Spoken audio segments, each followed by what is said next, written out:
मेरा शौहर रोज रात को फटकड़ी लेकर बाथरूम में जाता और 2-3 घंटे बाद बाहर निकलता।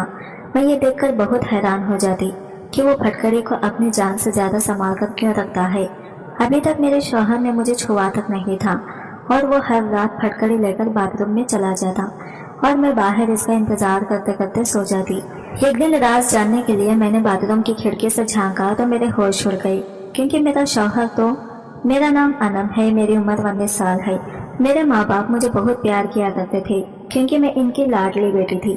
मैं अपने सब भाई बहनों में सबसे छोटी थी, इसलिए मुझे अपने माँ बाप के साथ साथ अपने बड़े भाई बहनों का भी बहुत प्यार मिला था। मेरे माँ बाप का कहना था कि मैं बचपन में काफ़ी बीमार रहती थी और मेरे माँ बाप हमेशा मेरे ठीक होने की दुआ करते रहते थे। बचपन में मेरा काफ़ी इलाज भी हुआ था, इसलिए मुझसे मेरे घर में सारे लोग बहुत ज़्यादा प्यार किया करते थे। मेरे माँ बाप ने मेरे लिए रो रो कर मेरी ज़िंदगी की भीख मांगी थी, मगर मेरे माँ बाप को ये पता नहीं था कि इनकी ज़िंदगी इतनी जल्दी इनको छोड़कर चली जाएगी और इनकी सबसे लाडली और छोटी बेटी इनके पीछे यतीम हो जाएगी। अगर मेरे माँ बाप को ये बात पता होती तो वो कभी भी बचपन में मुझे नहीं बचाती। मेरे ख़ानदान में मेरे माँ बाप के अलावा मेरे एक बड़े भाई और एक बड़ी बहन भी थी। वो सब लोग एक साथ मुझे इस दुनिया से चले गए।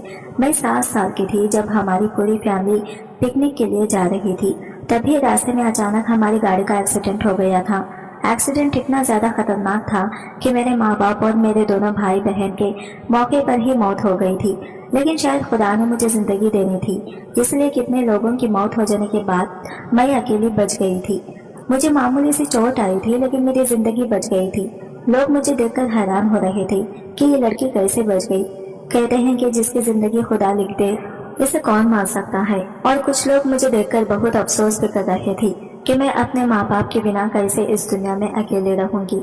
अच्छा तो यही होता कि मैं भी अपनी फैमिली के साथ ही इस दुनिया से चली जाती।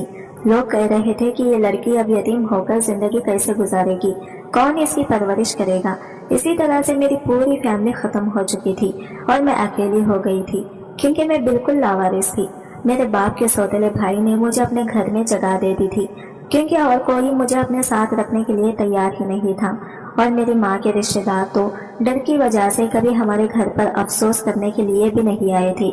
मैं अपने चाचा चाची के घर में रहने लगी थी और इनकी बेटियों के उतरन पहनकर इनका बचा हुआ खाना खाकर अपना गुजारा कर रही थी। वो लोग मुझे बहुत ताने भी दिया करते थे। इन लोगों की ताने सुन सुनकर ही मैं जवान हो गई थी और इसी तरह से टाइम तेजी से गुजरता चला गया था और मेरी शादी की उम्र हो गई थी। मेरे लिए काफी सारे रिश्ते भी आने लगे थे। मुझे ऐसा लगता था मेरे लिए रिश्ते आते ही मेरी चाची परेशानी में आ जाती थी। मेरी चाची ने मुझसे जान छुड़ाने के लिए मेरी शादी एक ऐसे इंसान से करती थी जिसको मैं जानती तक नहीं थी। फिर भी मैंने सोचा कि चाची घर पर मुझे सहारा दिन नौकरानियों की तरह काम करना पड़ता था। इससे बेहतर तो यही होगा कि मैं अपने घर के घर काम करूं और इसकी खिदमत करूं। जब मैंने अपने होने वाले शौहर को देखा तो लड़का काफी हैंडसम और स्मार्ट था, इसलिए मैं बेफिक्र हो गई थी। फिर सुना कि लड़के वालों का अपना घर है, तो इस बात से मैं और भी ज्यादा खुश हो गई थी। चाची ने तो अपनी जान से छुटकारा पाने के लिए मेरी शादी जल्दबाजी में कर दी थी, क्योंकि मैं बहुत खूबसूरत थी और मेरी चाची की बेटियां मुझसे ज्यादा खूबसूरत नहीं थी। इसीलिए चाची जलन की वजह से मुझे जल्द से जल्द विदा करना चाहती थी, ताकि इनकी बेटियों के लिए आगे का रास्ता साफ हो सके। रुखसती के टाइम पर चाची ने मुझसे कहा था कि अब ससुराल में ही रहना, मेरे घर आने की कोई जरूरत नहीं। मेरे पास तो इतने पैसे नहीं हैं कि मैं तुम्हारा खर्चा उठा सकूं। जैसे भी हालात हो तुम्हें अपने ससुराल में ही रहना है, और अगर अपने ससुराल में तुम्हें कोई परेशानी लगे तो चुपचाप इसे बर्दाश्त करना। तलाकशुदा बनकर मेरे घर पर आने की कोई जरूरत नहीं। चाची की इस बात ने मुझे बहुत परेशान कर दिया था। वो इस तरह की बातें ना जाने मुझसे क्यों कर रही थी। अभी तो मेरी रुखसती भी पूरी नहीं हुई थी और वो तलाक तक पहुंच गई थी। आखिर वो ऐसा क्यों कह रही थी? क्या लड़के में कोई खराबी थी या इसके घर वालों में कोई गड़बड़ थी? मेरे दिमाग में अजीब अजीब तरह के सवाल पैदा होने लगे और इन्हीं सवालों को सोचते हुए जब मैं अपने ससुराल रुखसत होकर चली गई तो शादी की पहली रात थी। मुझे अंदाजा हो गया था कि चाची इस तरह की बातें क्यों कर रही थी। जिस लड़की के शौहर ने शादी की पहली रात इसके साथ अस्तवाजी रिश्ता बनाने के बजाय सारी रात बाथरूम में ही गुजारती हो तो इसकी दिमागी हालत क्या होगी। शर्म की वजह से ये सवाल मैं अपने शौहर से कर भी नहीं सकती थी, क्योंकि मैं नई नवेली दुल्हन थी और नई नवेली दुल्हन ऐसी बात कहती कि उन्होंने ऐसा क्यों नहीं किया और सारी रात बाथरूम में क्यों रहे, तो ये बात गलत हो जाती। मैंने सोचा कि मैं तो सो गई थी, हो सकता है कि वो भी आकर सो गए होंगे। शायद बहुत सुबह को वो दोबारा बाथरूम में नहाने के लिए चले गए होंगे। बस यही सोचकर मैंने अपने दिल को तसल्ली दे दी थी, लेकिन मेरी ये तसल्ली किसी भी काम नहीं आई थी। जब रोजाना कमरे में मेरा शौहर यही अजीबोगरीब तरह की हरकतें करने लगा।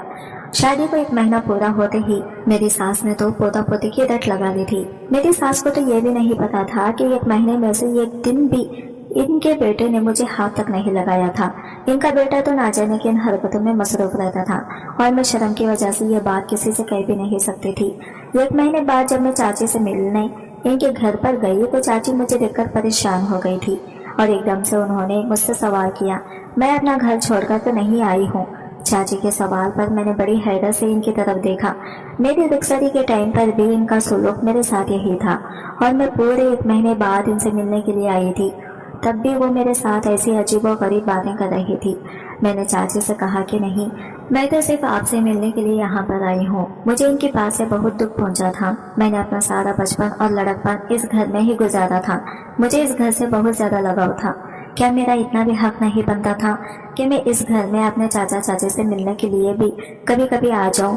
मैं उदास होकर अपने घर को वापस आ गई थी और इधर देखा कि मेरा शौहर फटकड़ी उठाकर बाथरूम में जा रहा था। अपने शौहर को तो मैं कभी दिखाई ही नहीं देती थी। मैं इस घर में अपने शौहर के लिए बस मामूली सी थी। वो अपनी बीवी से ज्यादा फटकड़ी से मोहब्बत करता था। कभी कभी तो मैं सोचती थी कि खामोश ही रहूं और अपने गुस्से पर कंट्रोल करूं और इसे अपनी किस्मत में लिखा हुआ समझकर अपने भाग्य के साथ समझौता कर लूं। फिर अगले ही पल मुझे याद आता कि मैं क्यों खामोश रहूं और मुझे तो बल्कि अपने शौहर का सारा सच दुनिया के सामने लाना चाहिए। मगर ऐसा तो मैं सिर्फ अपने ख्वाबों में ही कर सकती थी। हकीकत में तो मुझे परेशान होने के अलावा और कोई दूसरा काम भी नहीं आता था।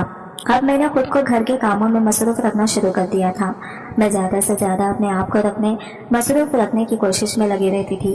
अब मेरा सारा ध्यान घर वालों के कपड़े धोना, खाना बनाना और घर की साफ सफाई करने में ही लगा रहता था। मैं चाची के घर में भी नौकरानी थी और अपने ससुराल में आकर भी नौकरानियों की ही जिंदगी गुजार रही थी। फिर मैंने सोचा कि आखिर मैं कब तक इसी तरह की जिंदगी गुजारूंगी। मुझे अपने शौहर से बात करनी ही होगी।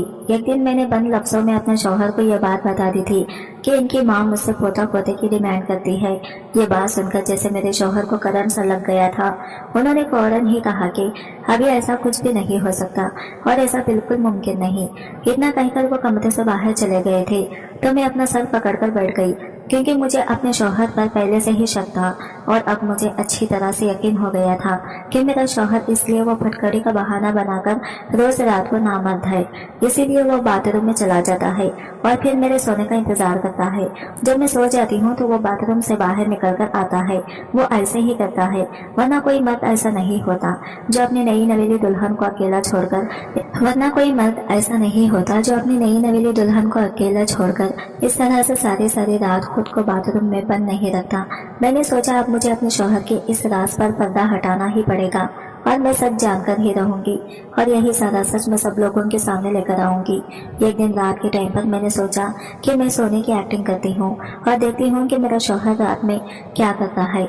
मैंने आज ही अपने शौहर से कहा था कि मुझे बहुत नींद आ रही है और मेरी तबीयत ठीक नहीं, मेरा सर दर्द से बुरी तरह फटा जा रहा है, इसीलिए वो मुझे जगाने की कोशिश ना करें। मेरी यह बात सुनकर तो मेरे शौहर के चेहरे पर अजीब सी मुस्कुराहट आ गई थी जैसे कि इन्हें इंतजार हो कि मैं जल्दी से सो जाऊं। मेरे शौहर ने मुझसे कहा कि ठीक है, अगर तुम्हारी तबीयत ठीक नहीं तो तुम जल्दी से सो जाना, मैं तुम्हें बिल्कुल भी तंग नहीं करूंगा। इसने कमरे की लाइट बंद कर दी और कमरे से बाहर निकल गया। ये सच था कि मुझे लेटते ही नींद आ जाती थी, क्योंकि मैं सारा दिन बहुत काम करती थी और थकान से चूर होकर जब मैं अपने बिस्तर पर सोने के लिए लेट जाती थी तो मुझे फौरन ही नींद आ जाती थी। लेकिन मैं आज बहुत कोशिश कर रही थी कि मैं जागती रहूं, लेकिन नींद पर कोई बस नहीं था। आज मैंने सोचा कि दिन में जब मेरा शौहर घर पर था तो मैंने इनसे कहा कि मेरी तबीयत ठीक नहीं है और मैं सोना चाहती हूँ, तो उन्होंने मुझसे कहा कि हाँ ठीक है, घर का काम कोई भी कर लेगा तो आराम से सो जाओ।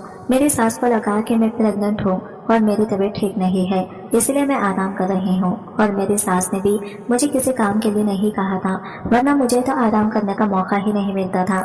मैंने नींद दिन में ही पूरी कर ली थी। मैं जी भर के सोई थी ताकि मैं रात को देर तक जाग सकूं। मैं लगभग 1 घंटे तक अपने शौहर का इंतजार करती रही थी। 1 घंटे के बाद जब मेरे शौहर कमरे में आए तो मैं ऐसी ही हो गई जैसे मैं गहरी नींद में सो रही हूँ।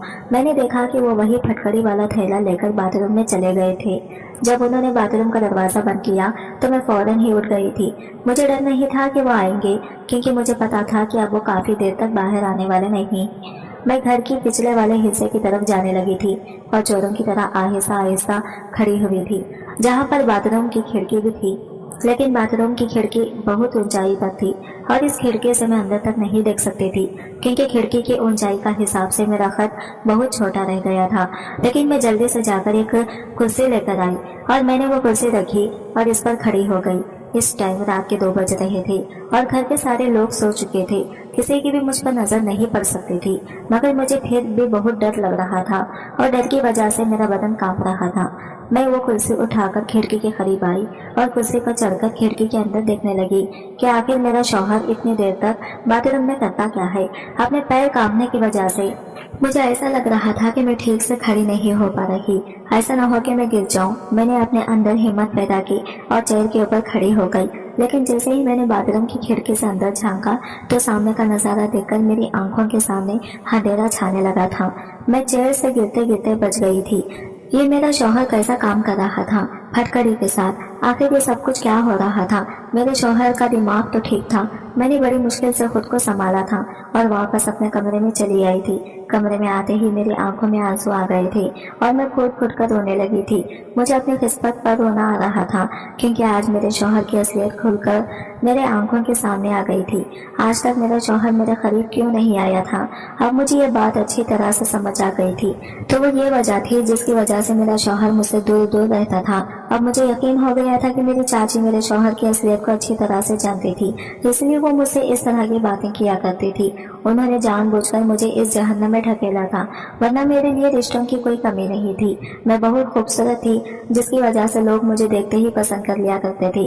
और चाची को सिर्फ इसी बात का डर था कि कहीं मुझे इनकी बेटियों से ज्यादा अच्छा रिश्ता ना मिल जाए, इसलिए उन्होंने मेरी शादी इस आदमी के साथ करवा दी थी। मैंने सोच लिया था कि मैं कभी भी अपनी चाची से माफ नहीं करूंगी। इनको मरने के बाद तो खुदा के सामने जवाब देना ही पड़ेगा। और मैं ये भी जान गई थी कि मेरे सास और मेरे ससुराल के सारे लोग मेरे शौहर की इस हरकत के बारे में नहीं जानते थे, क्योंकि मेरे ससुराल के सारे लोग अपनी अपनी जिंदगी में मसरूफ थे। किसी को भी इतनी फुर्सत नहीं थी कि वो किसी की जिंदगी में झांक कर देखें कि वो क्या कर रहा है और किस लिए कर रहा है। सिर्फ यही वजह थी जो मेरे शौहर पर आज रखी थी। बस इनकी शादी करवाना अपना फर्ज समझा और ऐसे इंसान से मेरी शादी करवा के मेरी जिंदगी बर्बाद कर दी थी। ज्यादातर वालिदैन को ऐसा लगता है कि वो अपनी औलाद की शादी करवाने के बाद अपनी सारी जिम्मेदारियों से फ्री हो जाते हैं, बस हर हाल में शादी कर देते हैं, ये बात जाने बिना कि इनका बेटा शादी करने के लायक है भी या नहीं। बस किसी भी लड़की से पहले अपने लड़के को बांधकर इस मासूम लड़की की जिंदगी को बर्बाद कर देते हैं और लड़का अपनी बदनामी होने की वजह से किसी को बताता नहीं कि मुझे क्या परेशानी है, मैं नामर्द हूँ और मैं शादी करने के काबिल नहीं हूँ। इसी वजह से मुझ जैसी लावारिस और मासूम लड़कियाँ दर दर की ठोकरें खाकर ऐसे आदमियों की किस्मत में आ जाती हैं और सारी जिंदगी अपना मुंह बंद करके जिंदगी गुजारती रहती हैं। और इस टाइप की लड़की मैं नहीं थी। मैं चुप रहने वालों में से बिल्कुल भी नहीं थी। खामोश रहकर मुझे कोई इनाम तो मिलना नहीं था। सारी उम्र मुझे बच्चे ना होने के ताने देते रहते, बल्कि मेरे ससुराल थोड़ी ना कोई और मुझे बांझ कहा जाता। मैं सोच सोच कर बहुत आगे निकल आती थी और अब परेशानी ये थी कि मैं क्या करती और कहाँ जाती। मेरे पास तो अपना सच छुपाने के लिए कोई दूसरी जगह भी मौजूद नहीं थी। और इधर चाचा के घर में चाची ने भी मुझे इनके घर पर जाने के लिए मना कर दिया था। मैंने फैसला कर लिया था कि अब मैं खामोश नहीं रहूंगी। मैंने बहुत बर्दाश्त कर लिया था, लेकिन अब कुछ भी बर्दाश्त करने के लिए नहीं बचा था।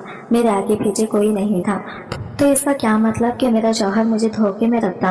और मैं इंतजार में थी कि मेरा शौहर बाथरूम से बाहर आ जाए। बहुत देर बाद जब मेरा शौहर बाथरूम से आया तो मुझे जागता हुआ देखकर वो चौंक गया था। मैंने गुस्से से अपने शौहर का गिरबान पकड़ लिया और इसे चिल्लाते हुए कहा कि आखिर तुमने मेरे साथ ऐसा क्यों किया और तुमने सारी सच्चाई मुझसे क्यों छुपाई? मेरा शौहर एकदम अनजान बन गया। वो एक्टिंग कर रहा था जैसे इसे कुछ पता ही ना हो, लेकिन इसकी इस हरकत पर मेरा मन कर रहा था कि मैं इसे जान से मार डालूं। इसे नहीं पता था कि वो जो अदाकारी मेरे सामने कर रहा है मैं इस तरह से समझ गई थी। वो मेरे सामने मासूम बनने की कोशिश कर रहा था, लेकिन वो मासूम नहीं था, बल्कि वो तो एक बहुत बड़ा चालाक आदमी था और चालाकी से ही मेरे साथ रह रहा था। मुझे बिल्कुल समझ आ रहा था कि आखिर कोई तो वजह होगी जिसकी वजह से वो अभी तक मेरे करीब नहीं आया था, और शायद यही वजह थी कि वो नामर्द है। लेकिन मेरा शौहर मुझे ये बात बताने से बहुत डर रहा था कि इसकी इंसल्ट होगी और लोग इसका मजाक बनाएंगे, इसलिए इसने शादी करके अपना सारा इल्जाम अपने बीवी पर डालने के बारे में सोचा होगा। मेरे दिमाग में बार बार अजीब अजीब तरह के ख्याल आ रहे थे। अब मेरी शादी को 3 महीने हो गए थे और पिछले 3 महीनों से मैं लगातार डिप्रेशन का शिकार हो रही थी। आज जब मैं अपने शौहर का गिरबान पकड़कर इससे सवाल कर रही थी तो वह हैरत से मुझे देख रहा था, जैसे कि इसे यकीन नहीं आ रहा था कि मैंने इसका झूठ पकड़ लिया है। वह हैरान और परेशान होकर मुझे देखे जा रहा था। जब मेरे शौहर ने मुझे कोई जवाब नहीं दिया और इसे कोई जवाब नहीं बन सका तो मैंने फौरन ही अपना सामान पैक करना शुरू कर दिया। मैंने अपने शौहर से कहा कि तुम्हें शर्म आनी चाहिए, तुम इस तरह का घटिया काम करती हो। मैं तुम जैसा नामर्द आदमी के साथ नहीं रहना चाहती और यही वजह है कि तुम इस घटिया फटकरी को अपनी जान से भी ज्यादा संभाल के रखते हो। मेरा शौहर अब भी हैरान सा खड़ा होकर मेरी सारी बातें खामोशी से सुन रहा था, मगर ऐसा लग रहा था जैसे वो मेरी बातों को समझ नहीं पा रहा था और वो काफी उदास लग रहा था कि मैं इसकी सारी बातों को जान चुकी हूँ। मैं अपने शौहर को हैरान देखकर अपना सामान पैक करके दरवाजे की तरफ जाने लगी थी और घर से बाहर निकल गई थी। सारे घर वाले सो रहे थे। अभी मैं घर के मेन गेट तक नहीं पहुंची थी कि मेरा शौहर भागता हुआ मेरे पीछे आया और जबरदस्ती मेरा हाथ पकड़कर मुझे अंदर घसीटता हुआ मेरे कमरे में लेकर चला गया। मैंने शोर मचाने की कोशिश की तो इसने अपना हाथ मेरे मुंह पर रख दिया, जिससे मेरी आवाज निकलनी बंद हो गई थी और हल्की हल्की आवाज में मैं मुझे खामोश रहने के लिए कहता रहा। वो मुझे कमरे में लेकर आ गया और बेड पर बैठने के बाद इसने कमरे के दरवाजे को अंदर से बंद कर लिया। मुझे अपने शौहर पर बहुत गुस्सा आ रहा था। मैं एकदम दरवाजे की तरफ जा रही थी, मगर इसने फिर मुझे पकड़कर बेड पर पटक दिया और कहने लगा, ये क्या तमाशा लगा रखा है? तुम्हें मेरी बात एक बार में समझ नहीं आती? मैंने तुमसे कहा कि खामोश रहो, बस एक बार तसल्ली से बैठकर मेरी सारी बातें सुन लो। इस टाइम तुम रात के इतने अंधेरे में कहाँ पर जाओगी? क्या तुम लोगों को हमारे बारे में बातें बनाने का मौका देना चाहती हो? अपने शौहर की कही हुई बात पर मैं और भी ज्यादा गुस्सा करने लगी। मैंने कहा कि तुम्हें क्या लगता है तुम लोगों से सच छुपा कर रखोगी? सच ज्यादा दिन तक छुप कर नहीं रह सकता और दुनिया वालों के सामने आ ही जाएगा कि तुम शादी के लायक नहीं हो और तुम एक नामर्द हो। मैं ये बात सारी दुनिया को बताना चाहती हूँ कि तुम नामर्द हो और मैंने मेरी जिंदगी के साथ खिलवाड़ किया है। मैं तुम्हें कभी भी माफ नहीं करूंगी। मैं अपने होश खो बैठी थी और जो मेरे मुंह में आ रहा था मैं कहे जा रही थी। मेरी इतनी बातें सुनकर मेरे शौहर ने मेरे मुंह पर एक जोरदार तमाचा मार दिया। मैं इसका थप्पड़ बर्दाश्त नहीं कर सकी और लड़खड़ाते हुए जमीन पर गिर गई और जमीन पर जब मेरे घुटने लगे तो मैं बुरी तरह से दर्द में आ गई थी और दर्द से मेरी आंखें भर आई थी और मैं रोनी थी। बल्कि ये चोट तो बहुत मामूली सी थी। जो चोट मेरे दिल पर लगी थी इसने मेरे पूरे दिल को घायल कर दिया था। मैं चौंक गई और परेशानी से अपने शौहर की तरफ देखने लगी। मुझे इस बात की उम्मीद बिल्कुल भी नहीं थी कि मेरा शौहर आखिर मुझ पर हाथ भी उठा सकता है। अगले ही पल में थप्पड़ का दर्द भुलाकर अपने शौहर के सामने आकर खड़ी हो गई और कहने लगी कि तुम्हारे थप्पड़ मारने पर भी मैं इस घर में अब और नहीं रह सकती। मैंने भी चिल्ला चिल्ला कर अपने शौहर से बात करना शुरू कर दिया था। मेरे शौहर ने फिर से कहा कि हल्की आवाज में बात करो वरना सारे घर वाले जाग जाएंगे। मेरे शौहर को बहुत गुस्सा आ रहा था और इसकी आंखों से गुस्से भरे साफ देखे जा सकते थे। मेरे शौहर के तासीरात ने कहा कि तुम जैसा सोच रही हो वैसा कुछ भी नहीं है, शायद तुम्हें गलत फहमी हो रही है। मैं नामर्द नहीं हूँ, तुम अपने दिमाग से सोचना बंद कर दो। मैं नामर्द नहीं हूँ, बल्कि मैं एक बहुत बड़ी बीमारी का शिकार हूँ, जिसकी वजह से किसी ने मुझे ये इलाज करने के बारे में बताया था कि मैं फटकरी के इस्तेमाल से जल्द सेहतमंद हो जाऊंगा। पहले तो मैं बिल्कुल ठीक था, लेकिन पिछले 6 महीने से मेरे शरीर में बुरी तरह से खुजली हो रही थी और आहिस्ता आहिस्ता बदबू भी पैदा होने लगी थी और इसी वजह से मेरे करीब कोई नहीं आता था। मैंने अपनी इस बीमारी का हर तरह से इलाज किया, बड़े से बड़े डॉक्टर को दिखाया और काफी सारी महंगी दवाइयों का भी इस्तेमाल किया। नेट से देखकर हर घरेलू टोटके भी इस्तेमाल कर लिया। लेकिन मुझे सिर्फ नॉर्मल सा ही फायदा होता था, मगर अब मेरी ये बीमारी काफी हद तक बढ़ गई थी और मुझे बहुत परेशानी का सामना करना पड़ता था। काफी बड़े बड़े डॉक्टर्स को दिखाया तो उन्होंने बताया कि मेरे खून में इन्फेक्शन हो गया है। कुछ सालों पहले जब मेरी बहुत तबीयत खराब हुई थी तो मुझे खून की जरूरत पड़ गई थी। तब डॉक्टर के कहने पर मुझे एक आदमी ने खून दिया था, तभी से ही मैं इसका शिकार हो गया हूँ। डॉक्टर का कहना है कि इस आदमी के खून में एलर्जी थी, इसीलिए मेरे खून में भी इन्फेक्शन हो गया और मेरी सारी बॉडी पर एलर्जी हो गई। इस आदमी का खून मुझे रास नहीं आया और तभी से ही मैं इस हाल में हूँ। डॉक्टर ने बताया कि अगर आप किसी के करीब जाओगे तो आपकी बीमारी किसी दूसरे को भी लग सकती है, इसलिए मैं तुम्हारे करीब नहीं आता था। फटकड़ी का इस्तेमाल करने से मुझे कुछ घंटों के लिए सुकून मिल जाता था, मगर परेशानी सिर्फ एलर्जी ही नहीं थी, यह परेशानी थी कि अगर मैं तुम्हारे करीब आता तो मेरी ही बीमारी तुम्हें भी लग सकती थी। यह कोई मामूली बीमारी वाली बीमारी है, बहुत ही बुरी फैलने वाली बीमारी है।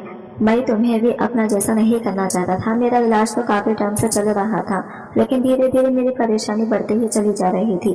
मुझे किसी ने एक मशहूर हकीम साहब के बारे में बताया तो मैं इनके कहने के मुताबिक इसके पास चला गया था। मैंने जब हकीम से मुलाकात की तो उन्होंने मेरा अच्छी तरह से चेकअप किया और मुझे यकीन दिलाया कि मैं जल्दी ही ठीक हो जाऊंगा।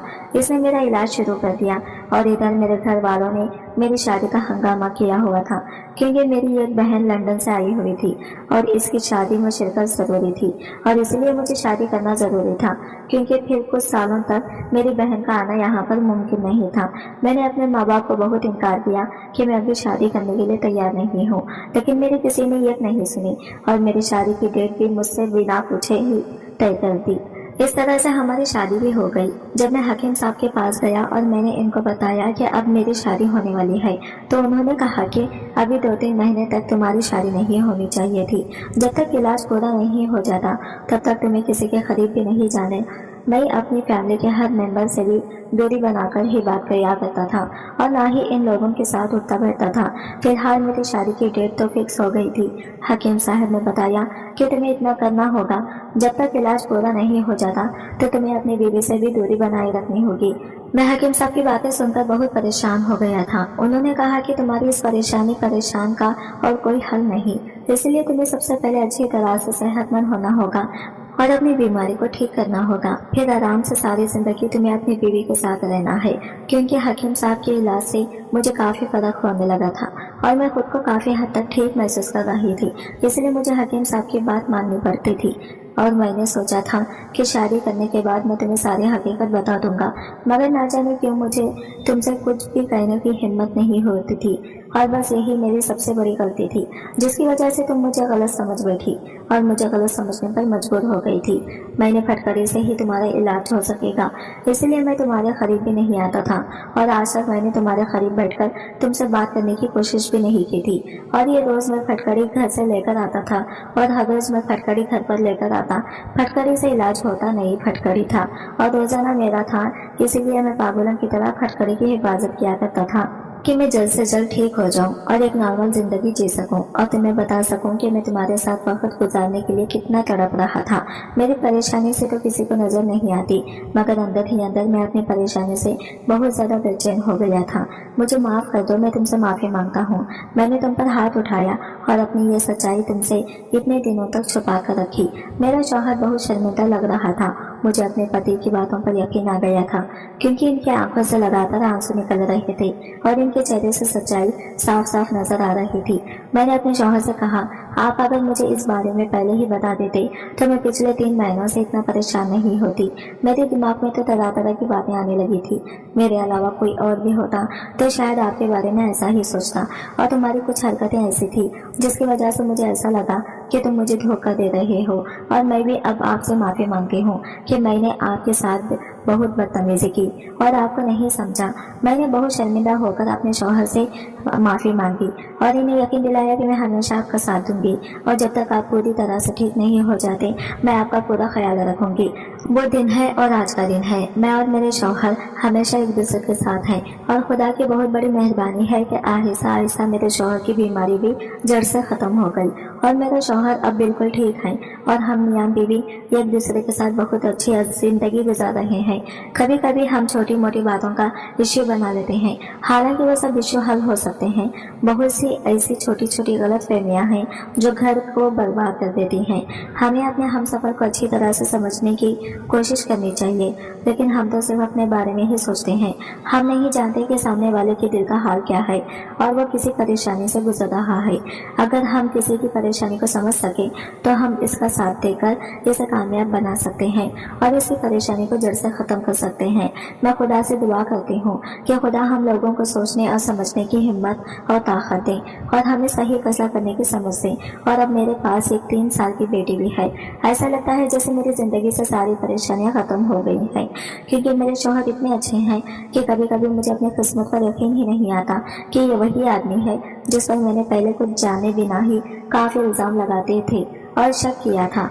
अब मैं अपनी पूरी फैमिली के साथ बहुत खुश हूँ। बेहतरीन हमसफर की सबसे बड़ी खासियत ये बावजूद भी आपका ख्याल रखना और फिक्र करना नहीं छोड़ता।